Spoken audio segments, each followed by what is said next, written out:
मीर कराची ने वजीर आला मरियम नवाज पर ढके छुपे अल्फाज में तंज किया तो पंजाब की वजीर इत्तलात ने जवाबी तनकीद के तीर बरसा दिए। कहा, सिंध की ताफुन भरी फजाओं पर सूबे के लोग उन्हें कोस रहे हैं।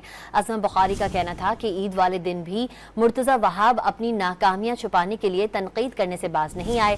मीर कराची अपनी नाकिस कारकर्दगी का गुस्सा पंजाब हुकूमत पर मत निकाले, वो सिर्फ कराची को भी साफ करने की सलाहियत नहीं रखते। 2 दिन से वजीर आला सिंध और उनके वुज़रा की फौज मंजर-ए-आम से गायब है। 16 साल से सिंध हुकूमत और उसके बच्चे जमूरों का एक ही रोना है। बात मीडिया मैनेजमेंट की नहीं, जो मीडिया को दुख रहा है वो मीडिया को दिख रहा है। सिंध हुकूमत के पास ना बताने को कुछ है ना दिखाने को। मीर कराची ने वजीर आला मरियम नवाज पर ढके छुपे अल्फाज में तंज किया तो पंजाब की वजीर इत्तलात ने जवाबी तनकीद के तीर बरसा दिए। कहा, सिंध की ताफुन भरी फजाओं पर सूबे के लोग उन्हें कोस रहे हैं। अजम बुखारी का कहना था कि ईद वाले दिन भी मुर्तजा वहाब अपनी नाकामियां छुपाने के लिए तनकीद करने से बाज नहीं आए। मीर कराची अपनी नाकिस कारकर्दगी का गुस्सा पंजाब हुकूमत पर मत निकाले, वो सिर्फ कराची को भी साफ करने की सलाहियत नहीं रखते।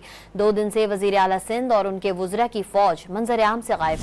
16 साल से सिंध हुकूमत और उसके बच्चे जमूरों का एक ही रोना है। बात मीडिया मैनेजमेंट की नहीं, जो मीडिया को दुख रहा है वो मीडिया को दिख रहा है।